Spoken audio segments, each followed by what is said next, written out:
Ngenaheun ban Allahu akbar tahajud lantaran cak Kangjeng Nabi Gusti Allah teh anna li ibadan yuhibbuni wa uhibbuhum sanyana kaula boga hamba-hamba anu resepen jasa ka kaula nu kula ge resepen jasa ka anjeunna yastakuni wa astakuhu nyana ridho ka kaula kula ge rindu ka manehanana saha eta kumaha cirina jelema-jelema anu ti peuting hudang ti peuting tadarru ka kaula ti peuting ceuri ka kaula ti peuting zikir ka kaula etalah jelema nu cinta ka kaula kula ge cinta ka anjeunna anu manehana rindu ka kaula nu kula ge rindu ka anjeunna ke lamun terus-terusan kos kitu lantaran saling mika cinta saling mika rindu ku kaula bakal dibere engke maziah-maziah kelebihan-kelebihanan Allahumma shalli ala sayyidina Muhammad wa ala ali sayyidina Muhammad falikul isbah naik wari dalil kana maha penciptana Gusti Allah tadi tina tatangkalan jeung manusia kuari naik kana masalah falak Gusti Allah teh anu nyiptakeun waktu subuh nu ngajadikeun waktu subuh nyingsingkeun waktu subuh tina peuting poek mongkleng buta rata sakira-kira eueuh lampu eueuh neon eueuh listrik mah teu kadeuleuna naon nu ngajadikeun poek Gusti Allah eta teh poek teh lantaran mataharina aya di handap kahalangan sebab ayana sinar matahari teh di mana-mana takobul di mana hareup-hareupan ketika mata poe teu keur hareup-hareupan teu ngabogaan sinar maka terjadilah poek ketika muncul di panon poe di sebelah wetan mulai aya waktu subuh nu ngajadikeun waktu subuh teh saha Gusti Allah tanda waktu subuh teh dijadikeun ku Gusti Allah teh aya dua nomor kahiji adalah aya sinar heula ke sinar tersebut jadi eueuh fajar kadzib ngaranna ke sinar kedua ngaranna fajar shadiq anu nangtukeun kana waktu subuh begitu diteliti aya fajar kadzib aya fajar shadiq aya hiji keanehan diangsongkeun baheula teh ka ahli palak di Amerika bingung di Amerika ge diangsongkeun ahli palak di Yunani heula urang Yunan ge bingung diangsongkeun ka ahli palak kitu Spanyol Uluzbek bingung lantaran pada dasarna panon poe teh di mana-mana geus muncul maka pan teh ditarik deui tapi ieu mah aneh aya sinar disebutna adalah fajar kadzib eta panon poe keur meujeuhna di jero kunaon atuh aya sinar tersebut gebat panjang set tiloknya raraho jelema nu aya di majelis ieu malantaran tilok hudang subuh deuleu atuh hudang heula subuh sok heula jam 4 neuleuh ka arah ditu bakal aya engke ngaranna fajar kadzib eta mah encan jadi waktu subuh tapi aya sinar eta lah nu dipertanyakeun di dunia ka ahli palak di dunia sok gerak bingungan kabeh ge eta engke surup can aya eta mah can asup waktu subuh ke geus aya fajar shadiq mangke bakal aya sinar ngebat ka luhur set kemudian nyayan beki berang eta mah henteu surup deui tah eta nu dipermasalahkeun teh ku aya sinar haji eueuh deui sinar naon lamun lain Allah nu nyiptakeun waktu subuh saha deui sebab tina perputaran matahari ge teu kaharti berbagai tafsir nyaritakeun berbagai tokoh-tokoh falak nyaritakeun tentang sinar tersebut sebab aya sinar teh tina hawa teh nu kasorot ku panon poe dari panon poe nyorot kana hawa timbullah sinar sedangkan eta kan panon poe di jero keneh haju aya surup heula kahalangan kunaon datang ka kuari encan terpecahkeun geus moal aya nu bisa memecahkeun eta mah hiji penciptana Khaliqul Isbah Gusti Allah Subhanahu wa taala. Tah kuari subuh jadi berang Pak nu ngajadikeun berang teh sah. Tanyakeun coba ka orang Amerika, tanyakeun ka orang Eropa, tanyakeun ka orang Amerika Australia. Saha nu nyieun waktu subuh terus beki berang beki berang beki berang beki berang beki berang. Walah ya Gusti Allah. Diciptakeun ku Gusti Allah teh waktu subuh teh eta teh waktu anu luar biasa energi na tinggi. Lantaran tina udang subuh malain deui ketika orang subuh teh ningali panon poe sinar anu luar biasa energina hese nyaritakeun kamangpaatan sinar dina waktu subuh. Namun urang kasorot ku panon poe langsung dina waktu isuk-isuk eta panyakit-panyakit bakal raragagan sebab dina sinar ngandung berbagai-bagai kamangpaatan anu hese dicaritakeunana. Mentak ngahajakeun coba ge urang moe awak isuk-isuk tapi isuk-isuk di poe awak kurang teh seger hiji. Nomor kaduana membangkitkan semangat nu endek digawe kasorot ku panon poe gagah digawena nu endek ka kantor kasorot ku panon poe gagah ka kantorna nu endek ka pabrik kasorot ku panon poe gagah ka pabrikna nu endek ngaji isuk-isuk poe minggu kasorot ku panon poe ngawuduk heula gagah bae gagah sidar isuk-isuk teh lain lalawar. Mulai jam 7 jam 8 masih gagah keneh jam 9 jam 10 geus dula deuleu bae lapar. Sinar lapar geus aya. Dula deuleu bae sial kiai angel amat ngajina. Yumpahan ka kiai tolol. Sidar jam 11 mah geus lain deui ngantuk. Setengah 12 geus bawa pohara jasa geus ngantuk. Boro-boro disadiakeun tempat tidur diuk bae ge bisa nundutan hees.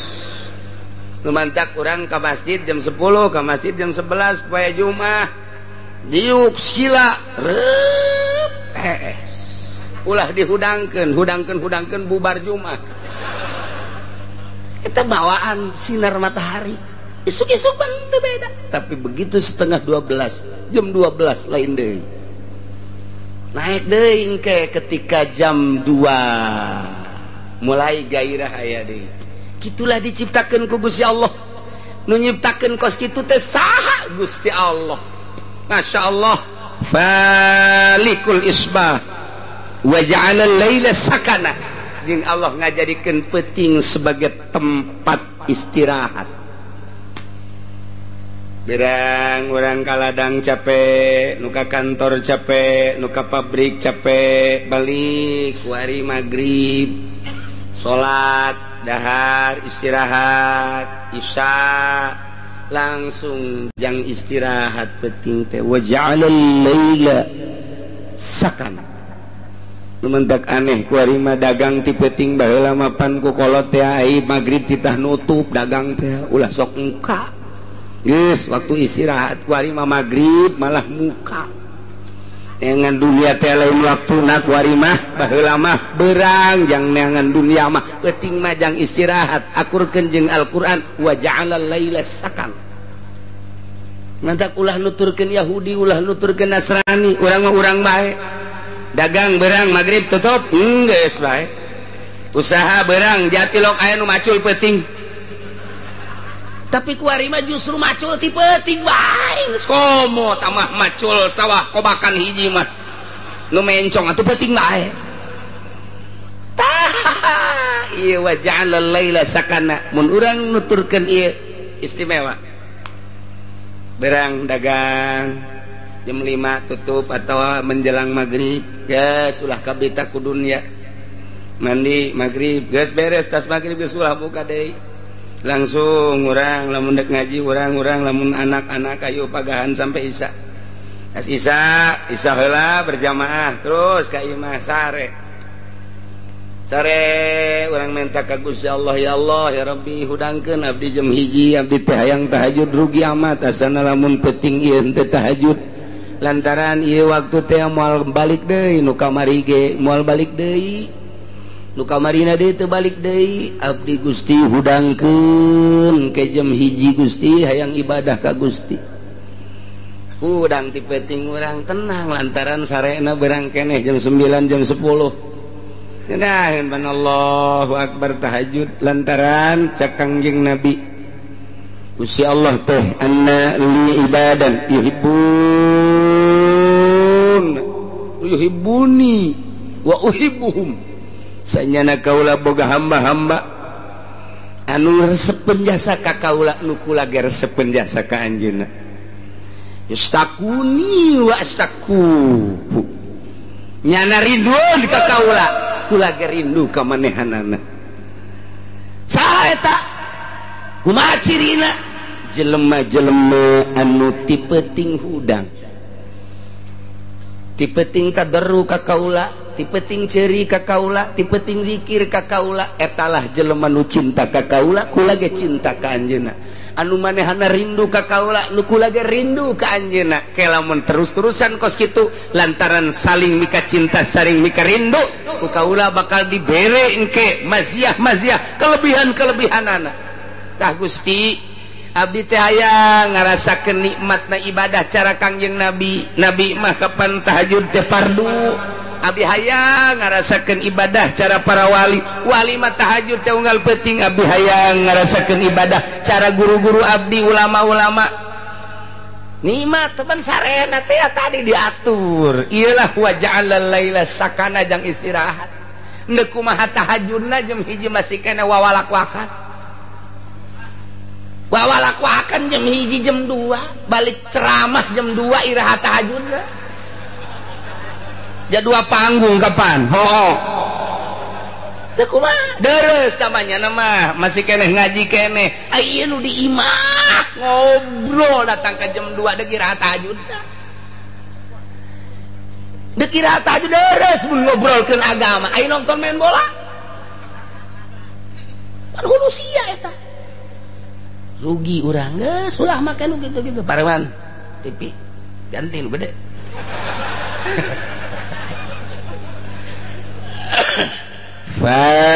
Falikul isbah anu ngadamel waktu subuh teh Gusti Allah dalil kana Allah Maha Pencipta di alal laila sakana jeung Allah ngajadikeun peuting teh jang tempat istirahat nu tiberang tadina capek urut gawe capek urut ngantor capek urut ladang capek urut berbagai aktivitas peuting diistirahatkeun ku Gusti Allah kita istirahat sejenak ke hudang deui tahajud wa minal laili fatahajjad bihi nafila wa ja'alal laila sakana saha anu nyieun peuting wasyamsa wal qamara husbana Allah ngajadikeun panon-poe jeung bulan dijadikeunana sebagai hitungan jang waktu-waktu panon-poe mah kapanggih deui sataun kaporosna ai bulan maka panggih teh sabulan kaporosna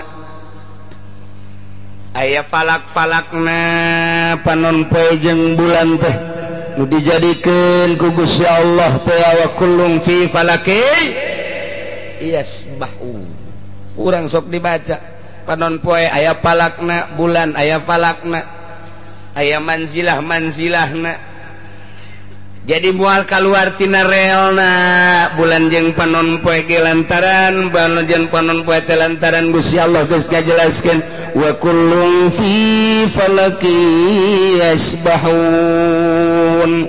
panon poe lempang dina palakna ukuran satauneun kitu keneh bulan berangkat tina porosna tina palakna sabulaneun taye dijadikeun aya manzilah-manzilahna wa huwa alladzi ja'ala asy-syamsa diya'a wal qamara nuran wa qaddarahu manazila lita'lamu 'adada as-sinina wal hisab. Dina surat Yunus dijelaskeun ku Gusti Allah Allah teh ngajadikeun asy-syamsa panon poe diaan cang nu tadina poe barang panon poe bijil masyaallah jarum potong ge kadeuleu nu geulis kadeuleu geulis dan nu betot kadeuleu petot nu putih kadeuleu putihna nu hideung kadeuleu hideungna melalui panon poe ieulah wa huwal ladzi ja'ala asy-syamsa diya'an wal qamara nura. Begitu tipe ting aya bulan tanggal 13 mulai caang 14 mulai caang tanggal 15 pohara caang keindahan bulan purnama hese dicaritakeunana disebut caang jasa henteu disebut poek henteu tapi indahna pohara jasa ieulah cacaang panon caang bulan nu mantok ku budak masuk dipake bobogohan di handapeun kuburan sugan aya kunti anak nyelap eta bulan ya Allah ya Rabbi.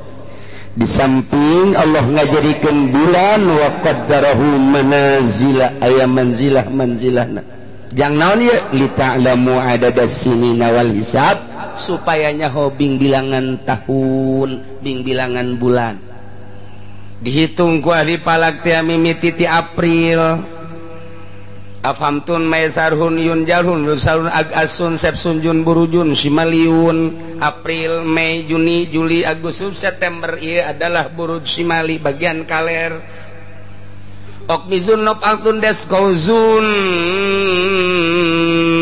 janjatun febdaltun burujun janubiyun eta mulai nu genep teh tadi adalah buruj janubi aya us-usna didinya afhamtun hartina April ham hartina buruj hamal yakni eta bintangna bintang hamal usna 9 jadi berarti urang lamun deuk hitung palak teh deuleu tah dina apakah ieu teh bagian simali apakah bagian janubi artina simali teh keur lempang kaler panon poe teh apa keur lempang kidul lantaran ieu teh aya palak-palakna aya bagian kaler aya bagian kidul engke waktu salat ge beda-beda waktu salat nangke asar teh aya jam 3 lewat 10 aya jam 3 lewat 14 aya jam 3 net lewat 5 aya deui engke jam 3 lewat 30 menit magribna lamun urang keur make jitu waktu Indonesia Barat engke beda-beda kecuali orang make waktu gorbi lantaran waktu teh aya waktu gorbi selalu jam genep bae aya waktu istiwa zohorna selalu jam 12 bae mun urang ngaji palak dek make istiwa zohor asa jam 12 zohor asa jam 12 zohor ngan kudu ditimbang make rubu nah eta teh waktu ngaranna waktu istiwa baheula mah di hareupeun masjid ulama-ulama nyieun waktu istiwa lantaran eta mah bertepatan jeung panon poe lamun teu angkeup mengangkep itu bisa aya tek nololkeun paku sakieu dijieun ku urang kitu non detik-detik jeung menit-menitna asal tepat bae pelempeng kalangkang kadinya berarti jam 12 istiwa ngaranna istiwa teh ngaranna tah atawa urang deuk pake waktu gorbi magribna selalu jam genep tah lamun bulan puasa urang nyetel waktu gorbi ngeunaheun jadi geus teu kudu kurang leuwih asal jam genep magrib asal jam genep magrib engke waktu Indonesia Barat mah mungkin jam genep lewat 5 jam genep lewat 10 macem-macem atawa jam genep kurang 2 menit pokona mah urang nyieun waktu jam genep magrib wah nu kolot mah kaburu modal geus teu ungkulan ngaji kos kitu geus teu siap berpikir geus nu kolot mah boro-boro mikiran waktu pikiran beuteung ge datang moal ka magrib cak kena ieu incu eueuh mah nya ge nginum sarua bae tolol ih saha jiptakeun wasyamsa wal qamara husbana kulantaran aya manzilah-manzilahna geus kurang atuh ayeuna mah bisa dihitung melalui palak sia lahir bulan naon April berarti ieu Skoprio hamil berarti ieu ustaz 9 sangaran sia ngaran aing Teddy hayang kasas ya hayang ka Sarwiti hitung huruf anu hirupna nu paehna ulah Sarwiti hiji sin ro paeh ulah dihitung dua wao hirup tilu ta sin genep puluh wau genep puluh genep ta 200 genep puluh genep ngaran siasa Teddy ta 200 dal opat berarti 204 lobana wewe kuari setahun teh adalah 12 bulan bagi 12 Sarwiti tadi seberapa 300 260 genep bagi 12 seberapa cepat kalkulator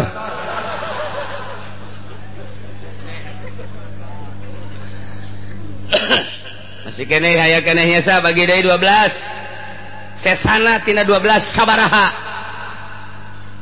engke Tedi bagi deui 12 sesana sabaraha masih kene loba kene bagi 7 teh poe bagi 7 deui sesa tina poe sabaraha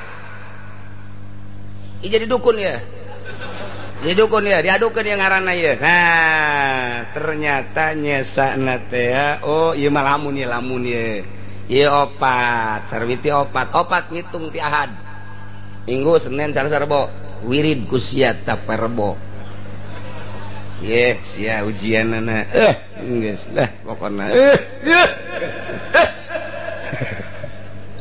jam sabaraha cenah kiai ngawiridna magrib batur sholat yang ngawirid teu kudu sholat diutang dihitung pahala karena ge husbana tuh wa ja'ala syamsa wal qamara husbana Allah ngajadikeun padon poe jeung bulan dijadikeun sebagai hitungan yakni Allah subhanahu wa ta'ala ngajadikeun ukuran tina cepetna panon poe kendorna panon poe nah ieu teh aya kecepatan aya kendor panon poe teh lumpangna tapi geus ditakdirkeun ku Gusti Allah seperti eta geus dijadikeun bulan-bulanna tahun-tahunna engke dijadikeun ku ahli palak mah aya tahun kabisah aya tahun kitu basito ke tahun kabisah sabaraha tahun basito sabaraha ukuran-ukuranana aya dina ilmu palak mah nu mantak teu kacaletot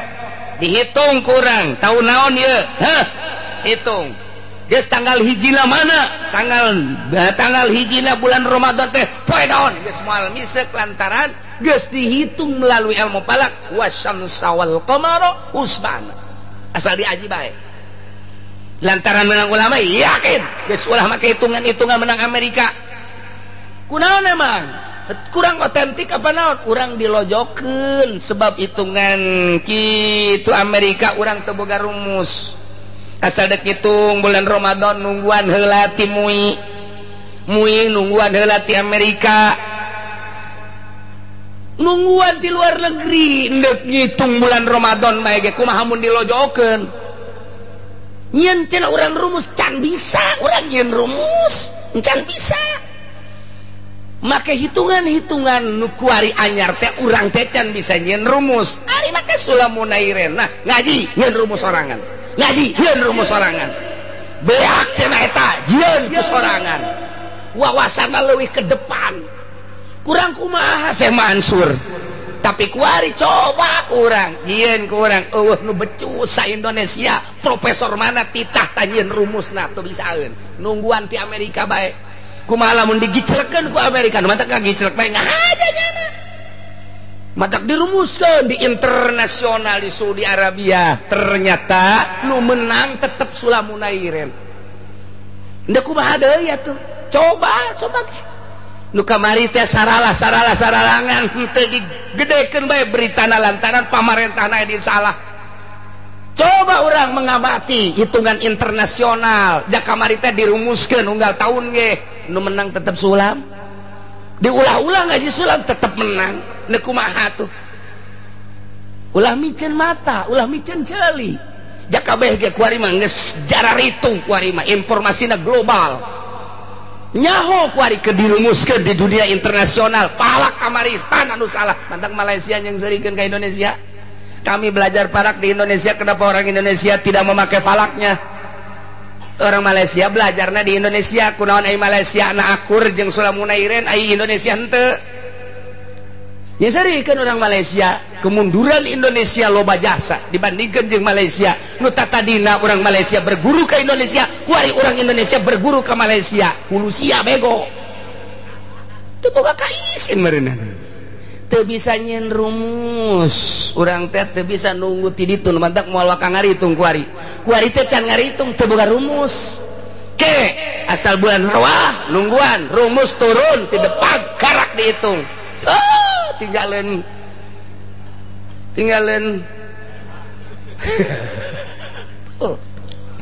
wasyamsa wal qamara husbana tinggal ngaji baik dek ngaji Sulamunairen mangga dek ngaji Durusul Falakiyah di Jawa mangga akur tak bakalna Durusul Falakiyah mah beda seutak setik jeung sulam.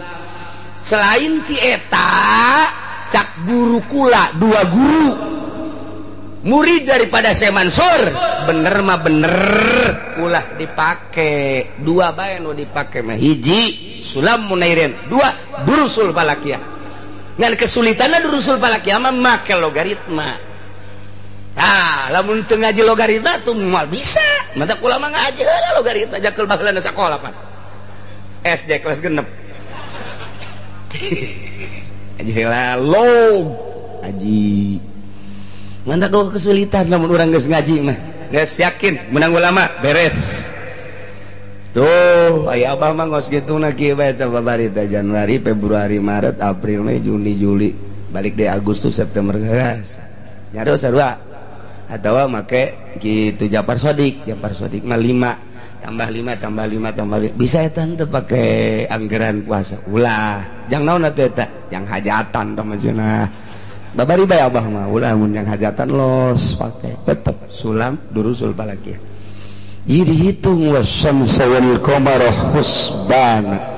Panon poe jeung bulan dijadikan sebagai hitungan untuk hitungan Arafah, untuk hitungan Lebaran, untuk hitungan puasa, untuk hitungan bulan.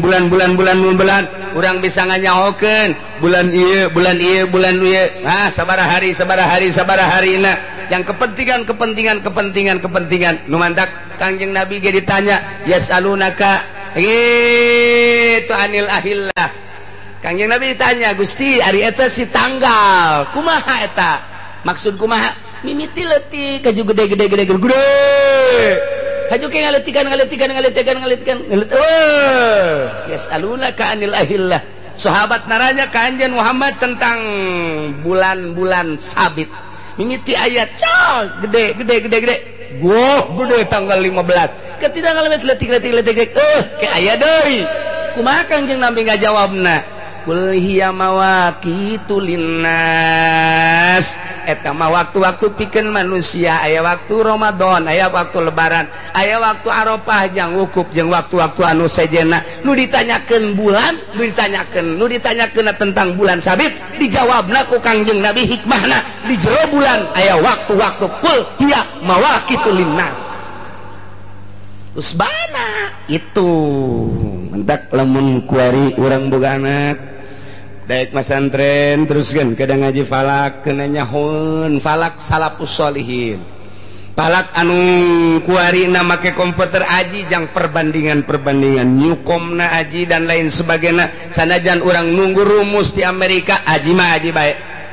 jang perbandingan di mana ieu selekna di mana ieu mislekna supaya urang nyaho oh iya mislekna di dieu kos kitulah para jamaah kaum muslimin rahimakumullah dalil mimiti Allah innallaha falikul habbi wan nawa yukhrijul hayya minal mayyiti wa mukhrijul mayyiti minal hayy eta teh kabeh nu nyiptakeun zalikumullah dipertanyakeun fana atuh fakun kunaon atuh mararengko teh daek percaya kana yen bahwa Gusti Allah teh Maha Pencipta nomor kadua nafalikul yusbah Gusti Allah teh anu ngajadikeun waktu subuh dijadikan berhikmah anu luar biasa waktu subuh teh ke urusanana hikmahna pohara jasa jeung wa ja'ala laila sakana nu ngajadikeun peuting jeung tempat istirahat cicing teh Gusti Allah.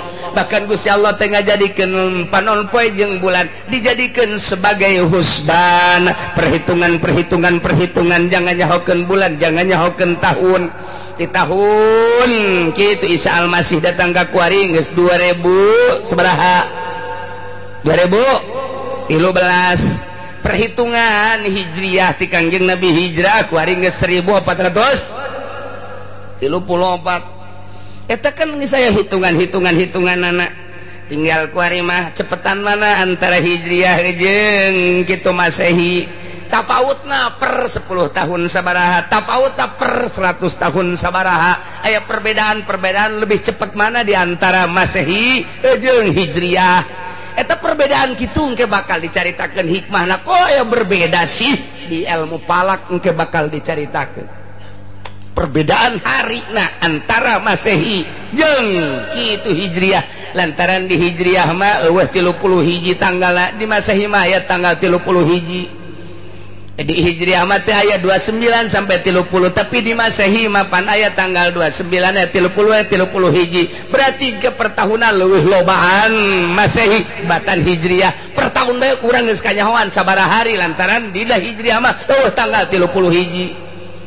Geus beda per 10 tahun sabaraha, per 100 tahun sabaraha.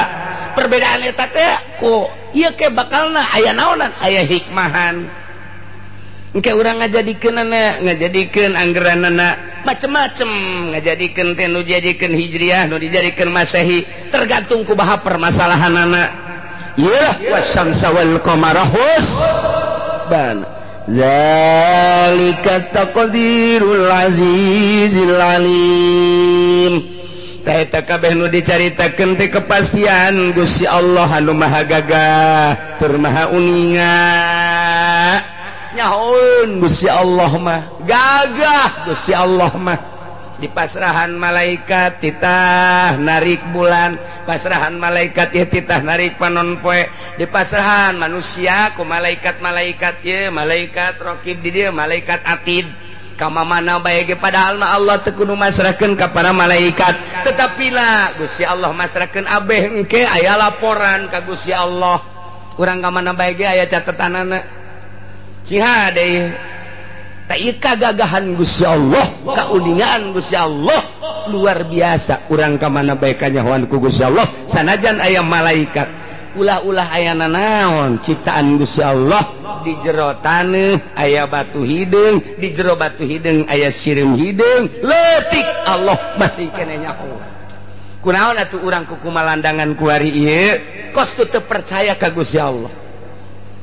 Mentek belajar heula ngaji syariat, geus beres ngaji syariat, kuari urang eusian batinna supaya belajar ilmu tauhid. Tauhidna jangan nyahokeun zat Allah, jangan nyahokeun afal Allah, jangan nyahokeun sifat Allah. Nu wajib kurang dikanyahokeun teh 3 hiji zat Allah, kedua pagawean Allah, katilu sifat Allah. Nangke bakal timbul tina innallaha falikul habbi wan nawa, datang ka tungtung engke nu kurang bakal dibahas. Ieu jangan nyahokeun kabeh ge zat Allah, pagawean Allah jeung sifat Allah. Urang mah ngaji tauhid teh kagara wujud kidam baqo mukhalafah lil hawadisi qiyamul binafsi wa daniyat qudratil rodatil muhayyad sama basar kalam das.